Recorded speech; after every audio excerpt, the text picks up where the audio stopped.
perlu nggak kalian baca tanda-tanda vital? Padahal yang ditanya adalah kondisi bagian terbawah. Sehingga kalian tidak menghabiskan waktu untuk data yang tidak kalian perlukan. Nah, oh ini nggak penting nih, tanda vital nggak penting ya. Karena yang ditanya tadi adalah apa? Kondisi bagian terbawah Bagian terbawah janin. janin. Ada nggak hubungannya dengan tekanan darah, nadi, pernapasan ibu? Nggak ada kan? Izin tidak ada, Ibu. Ada.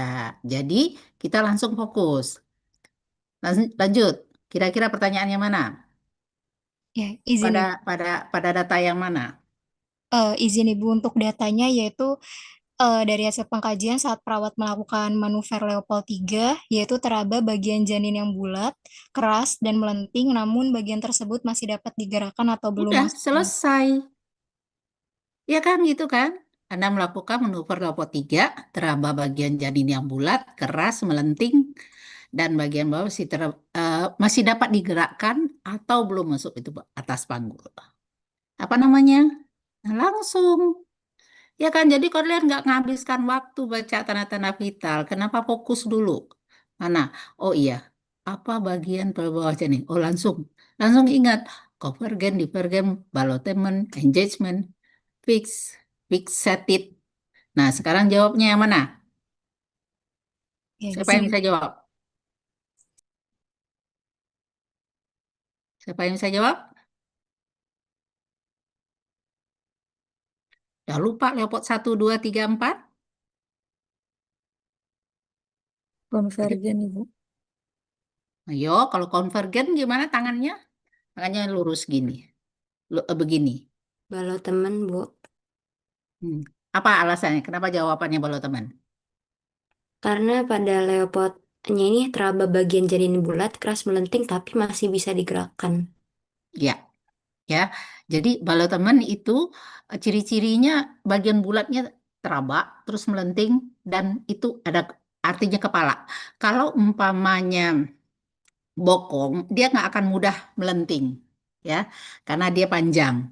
Jadi ini adalah bagian kepala dan belum masuk itu atas panggul, karena masih bisa digerakkan atau memantul kembali, ya. Nah, ini berarti bagian terbawah belum masuk pintu atas panggul. Oke, ada pertanyaan sampai di sini mengenai posisi janin. Kalian coba baca lagi materi tentang kalau konvergen gimana, divergen gimana, engage itu gimana, dan melatonin gimana. Ya, oke. Silakan. Ada yang mau bertanya? Kalau tidak ada, lanjut soal kedua. Ibu tidak pakai soal yang screenshot yang digunakan anak yang lain karena Ibu baca soalnya nggak benar. Jadi nggak sesuai dengan kaidah soal hukum. Jadi Ibu menginikan soal sendiri. Oke, silakan. Lanjut. Soal nomor 2.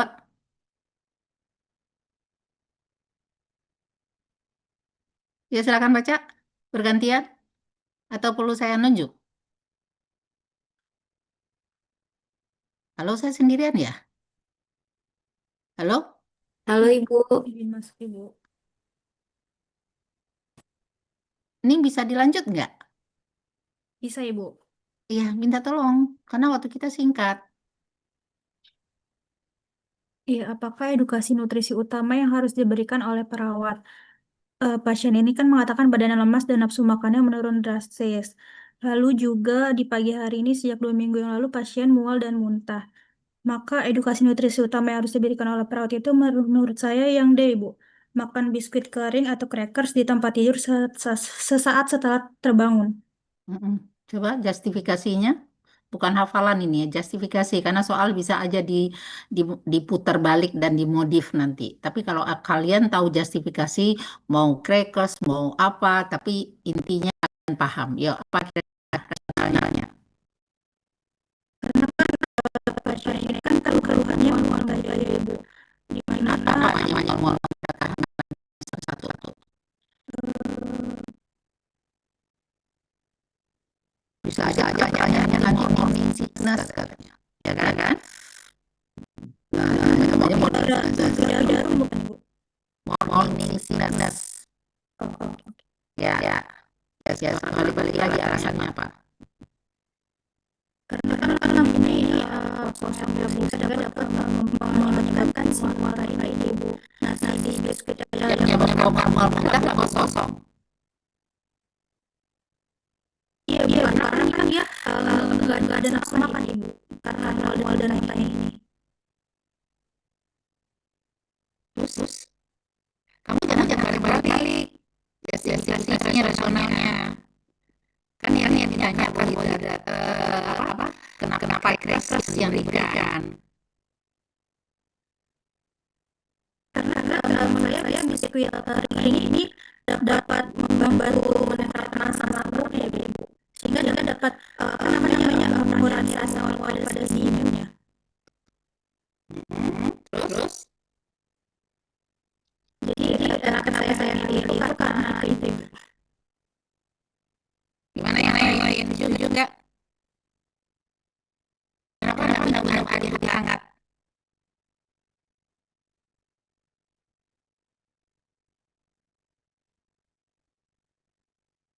Kenapa harus di tempat tidur sebelum bangun?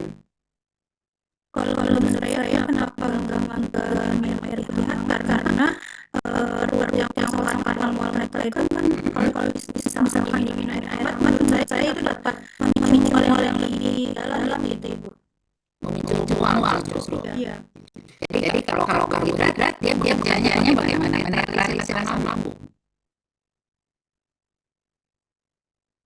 Ya. Menurut saya iya Ibu.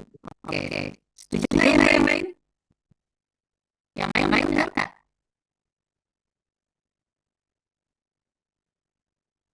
Oke. Jadi ada yang dengerin yang enggak ya terserah deh. Oke, benar. Jadi karbohidrat kering itu akan membantu menetralisasi asam lambung yang bongkok selama pasien tidur. Jadi kenapa harus sambil di tempat tidur? Karena kalau dia begitu itu begitu langsung duduk terus baru makan itu akan menyebabkan refleks muntahnya itu justru terstimulasi. Jadi justru pada saat itu yang diinginkan adalah mengedukasi para suami kalau istrinya sedang muntah sebelum istrinya bangun dari tidur dia harus siapkan khusus, kemudian air hangat ya. Terus kemudian sebelum istrinya bangun diberikan kreksan tadi. Karena kalau kita ajarkan ke ibu, nah ibu dia kan akan mencari dulu atau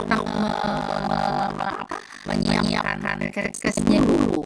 Nah, tapi dengan melibatkan suami dalam dalam membantu istrinya menjaga istrinya untuk tidak muntah, kita libatkan suami ya. Jadi ini adalah edukasi yang kita berikan pada keluarga. Ya. Oke, soal berikutnya silakan.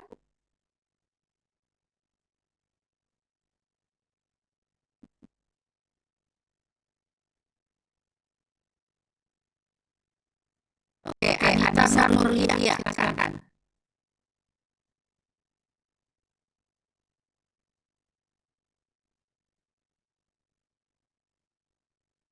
Anita Nurlia.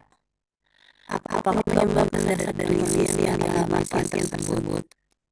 Hasil pemeriksaan laboratorium menunjukkan darah hemoglobin sebesar 1,2. Perawat mendiagnosis pasien mengalami anemia fisiologi.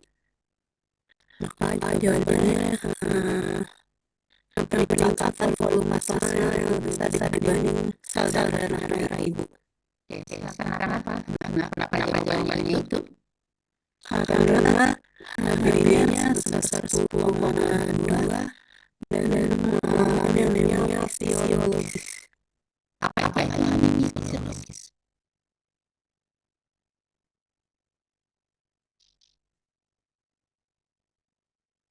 Yang bisa saya jawab, kalau jawab ini diskusi. Kalau kalian tidak berargumen, itu cuma aja nih diskusi ini.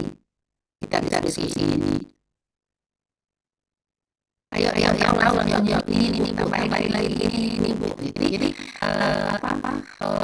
wawasan kalian jadi meningkat.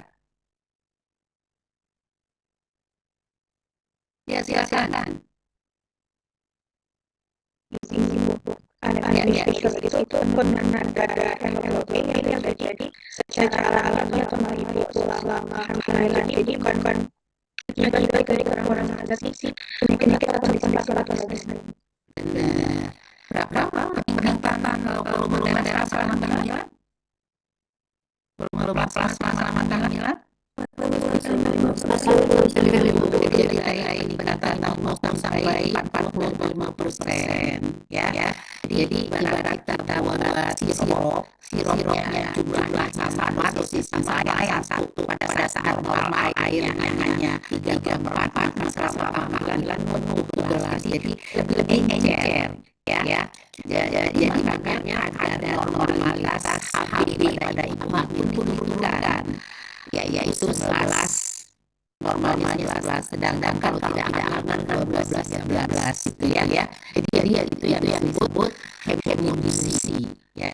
Jadi pengenceran darah pada ibu hamil. Kenapa? Kira-kira apa ya itu terjadi ya?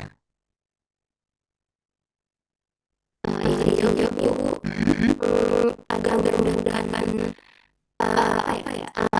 pemberian nutrisi melalui darah di plasenta untuk janin ibu. Ya, kebutuhan sirkulasi meningkat, ya. Jadi bukan hanya buat diri sendiri, tapi juga untuk janinnya, ya. Nah, jadi beban jantung jadi lebih berat. Makanya ibu hamil itu kalau kalian lihat napas-napasan juga lebih cepat, jantung-jantungnya juga lebih cepat, gitu ya. Dalam rangka memenuhi kebutuhan sirkulasi, ya. Oke, itu justifikasinya. Nah, sekarang nomor 4, silakan. Dea Wismalinda.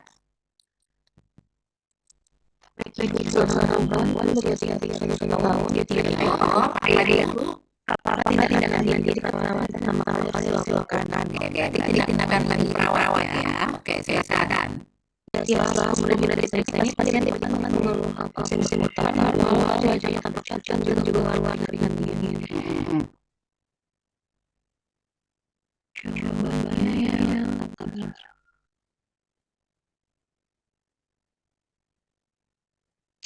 Jawabannya yang C, Bu. Apa jawabannya, Sen? Sedang menjalankan pemeriksaan fisik di tempat tidur, tempat periksa, posisinya telentang, ya. Setelah 10 menit diperiksa, pasien tiba-tiba melusing pertama wajahnya pucat keluar keringat dingin. Yo, kira-kira apa yang terjadi?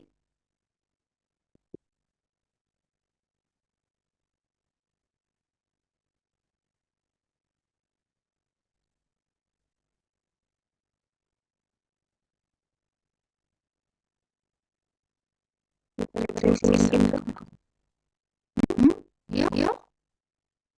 Kalau ibu hamil yang kita ajukan dia posisi tidurnya banyak kanan diri. Kenapa nggak boleh miring kanan lama-lama, celantang lama-lama? Kenapa? Karena mengganggu arus balik vena cava inferior, kan hepatitis dan kanan kan. Maka kalau ibunya miring kanan, maka janinnya akan makan hepat. Kalau celantang gagal vena cava inferior, kan. Jadi kalau bayinya muter terus, kemudian ininya juga agak sesak ibu ayahnya coba miring ya, itu akan membantu sirkulasi arus balik jantung jadi lebih lancar. Jadi jawabannya mana? Yang ya, karena pasien saat ini mengalami swing potensi sindrom. dasar, menekankan apa interior saat lelang atau miring ke kanan, sehingga menurunkan sinus ritme jantung, ya. Jadi pada ibu hamil selalu kita berikan dia miring ke kiri, jangan lama-lama miring ke kanan atau ke belakang, ya. Oke, silakan. Sekarang kita masuk soal nomor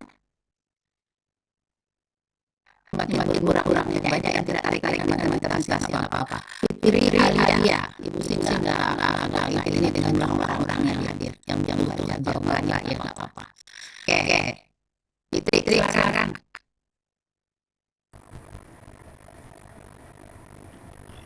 Apakah interpretasi keilmuan yang paling kritis pada kasus tersebut?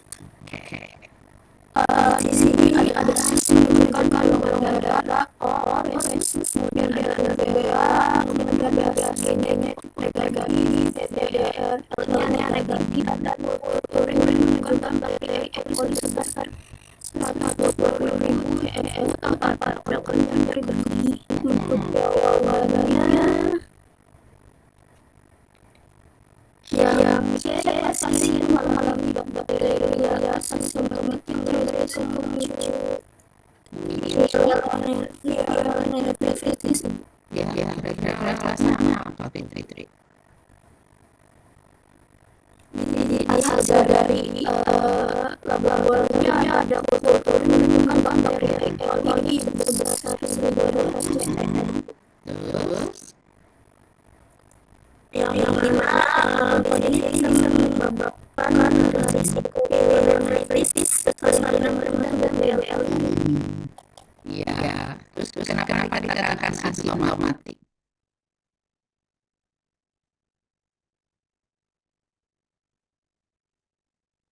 Itu kan hasil tes ya, menyatakan itu. Tanpa ada gejala berikutnya. Betul, ya. Jadi terjadi yang perubahan bakteri kan nggak bisa dengan gejala klinis ya, gejala luar apa gitu. Nanti pemeriksaan lab, ya. Tapi pasien nggak perlu ada nyeri pada saat ini, ya. Jadi ini dikatakan masih asimptomatik. Nah, oleh karena itu sekarang ibu hamil itu juga kan tahu analisa, ya. Jadi untuk mengetahui kondisi asimptomatik ini, karena ini banyak menjadi penyebab terjadi prematuritas, ya. Jadi untuk mencegah bakteri ini tidak menginfeksi selaput plasenta, sehingga pasien semua pasien hamil pada trimester 1 itu dilakukan analisa, ya, untuk mencegah ini. Oke, kita lanjut untuk yang berikutnya Gali. Silakan Gali. Soal Gali.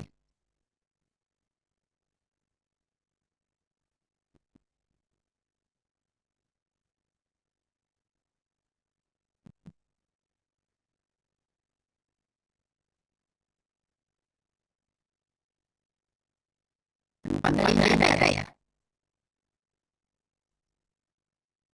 Tolong dikeluarkan Gali.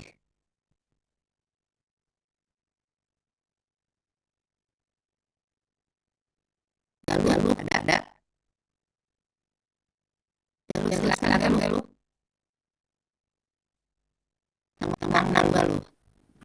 Ini Bu, pertanyaannya apakah penata yang pendapat misalnya seorang perempuan berusia 25 tahun diabetes gestasional dan 24 minggu datang melakukan screening diabetes gestasional dengan tes baik glukosa darah atau TTG sebesar 6,5 gram glukosa.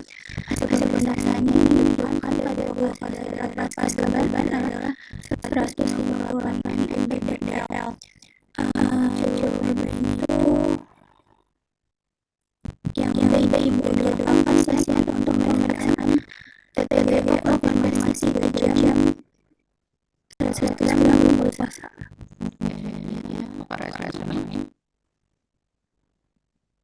Kenapa harus dilakukan itu? Memang yang buat tes berapa? Yang harus diperiksa ulang. Kurang dari 140 Ibu. Ya, 120 kurang dari 140. Ya. Nah, ini akan mengkonfirmasi lanjut tes 3 jam. Kalau memang masih demikian, berarti ini mengalami apa? Diabetes, gravid, darum. Karena ada peradangan saat ini. Dan peradangan adalah salah satu pemicu dari prematuritas. Ya. Jadi untuk mencegah jadi masalah prematuritas dan prematur dan BLR dan lahir besar, ya salah satunya adalah pemeriksaan TTGO ini. Jadi kalau Anda lihat di puskesmas pasti semua ibu hamil akan dilakukan TTGO. Ya. Jadi ingat, ini istilah sudah sangat umum digunakan di masyarakat dan di puskesmas juga di pelayanan kesehatan. Jadi Anda harus ingat ininya.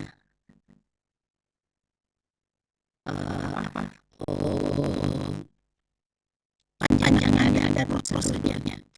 Silakan tidak ada soal nomor 7.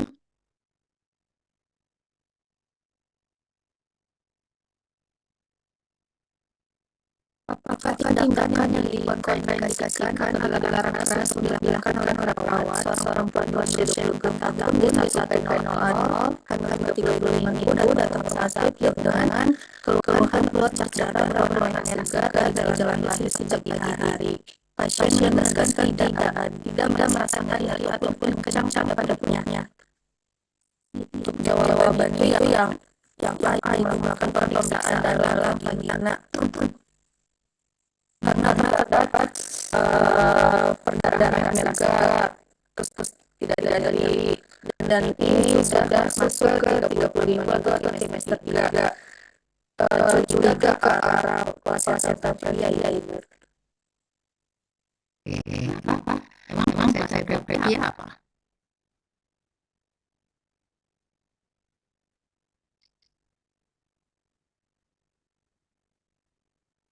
Saya yang tidak jauh lagi. Apa? Plasenta yang jalan lahir. Oke. Loh, kalau plasenta jalan lahir kok boleh dilakukan pemeriksaan dalam?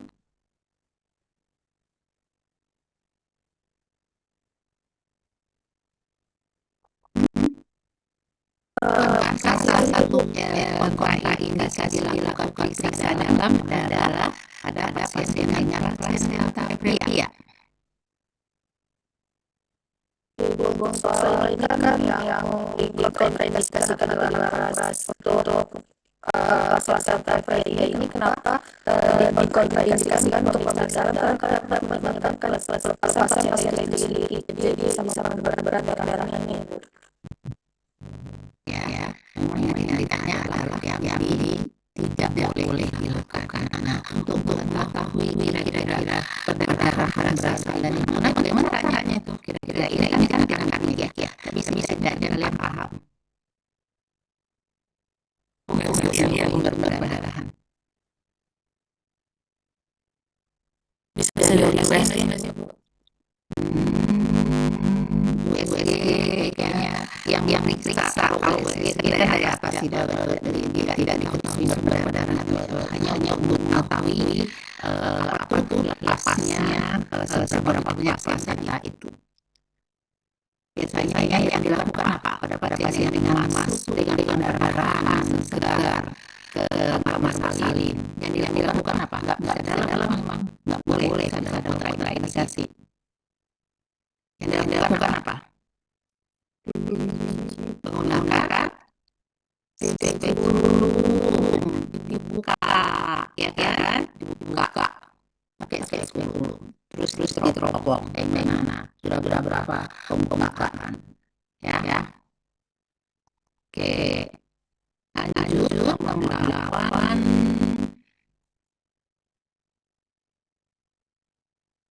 Oke, Khadijah. Ya, kapan orang harus mendapatkan pemberian dosis TT yang kedua? Ya, seorang perempuan berusia 20 tahun yang baru 2 minggu datang ke puskesmas. Pasien mereka jadwal imunisasi untuk menjaga penyakit tetanus pada bayinya nanti. Berdasarkan catatan, pasien belum pernah mendapatkan imunisasi tetanus sebelumnya. Yang biaya minggu setelah pemberian dosis pertama. Ya, apa minggu ya?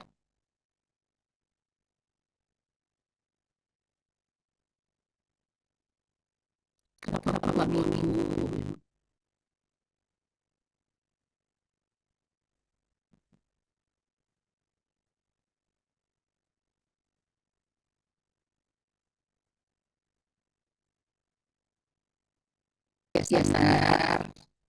Standar antrian menurut WHO itu 4 minggu.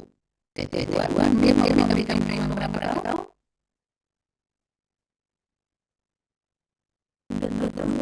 Ya, 3 tahun ya. Jadi makanya gitu hamil aja yang berikutnya dia terus TT lagi dosis TT yang sudah tidak ada lagi ya. Oke, jadi jaraknya 4 minggu, terus kemudian perlindungan yang diberikan sampai 3 tahun ya. Lanjut ke soal berikutnya. Najwa, silakan Najwa. Baik Ibu, apa yang masuk perawatan terjelas pada kasus tersebut? Jadi di sini hasil urin baterai urinnya itu positif Ibu. Positif apa? Protein urin positif 2. Bacanya gitu. Baik Ibu. Untuk jawaban ini resiko cedera. Karena yang cek Kenapa? dikarenakan Protein dari hasil dan tensinya Ibu masih 115/110. Jadi salah satu ibu hamilnya ini mengalami eklamasi. Tekanan darah tinggi pada ibu hamil. Eklamasi dengan eklamasi tidak. Pre itu menuju Ibu. Beda nggak antara pre-eklamasi dengan eklamasi?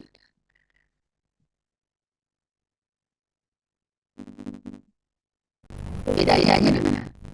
Kalau dia eklamasi itu belum sampai tahap jenjang Ibu. Iya, ada jam di atas. Iya Ibu, berarti eklamasi. Iya, eklamasi berat karena udah ya lebih dari 160 tekanan darahnya. Tapi dengan ada gejala sudah kabur, pandangannya udah edema cerebral, kemudian juga jadi arahnya memang sudah ada arah eklamasi. Tanda positif eklamasi adalah adanya kejang. Sekarang masalahnya kenapa kejang itu bisa buat darah pada ibu. Misalnya kamu tidak susah, kenapa itu reaksi aktivitas, risiko perfusi, ada efek, tapi kamu malah memilih di atas risiko darah pada ibu.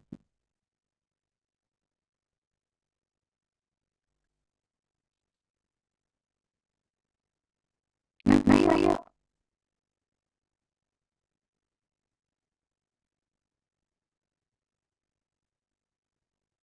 Karena saat jam itu seribu ini kehilangan kontursnya secara benar-benar kita tuh menjadi tantangan mengalami cedera fisik. Maka yang dimaksud istilah cedera fisik kan kalau ibunya sedang dirawat, kita jaga, ibunya kencang, nggak cedera fisik kan? Kayaknya gini Bu, pada saat jantung kan beresiko jadi oksigen ya Bu. Jadi kan apa ya perfusi oksigenasi ke ibu dan neneknya itu Kamu baca diagnosa ya? Etiologinya apa? Disfungsi sistem saraf pusat, ya kan? Jadi pada saat kejadian itu terjadi gangguan sirkulasi ke sistem saraf pusat, disfungsi saraf pusatnya. Jadi jangan berpikir risiko cedera itu ada fisik saja, dari risiko cedera itu adalah cedera ada semua organ tubuh ibu. Apalagi karena disfungsi saraf pusat, tahu nggak fungsi saraf pusat? Kan ibarat komputer dia intinya ya main apa tuh main board ya apa otaknya kan di situ yang mengatur semua fungsi. Setiap gangguan terjadi gangguan sirkulasi, setiap gangguan sirkulasi ke sistem saraf pusat. Ya, jadi bentuknya harus sendiri ini. Contoh ya, kalau hubungan gandengan, jadi etiologinya dia berangkat. Ya, lanjut. Kalian tahu paham tapi kadang-kadang apa itu ya gitu. Kayak dia deh.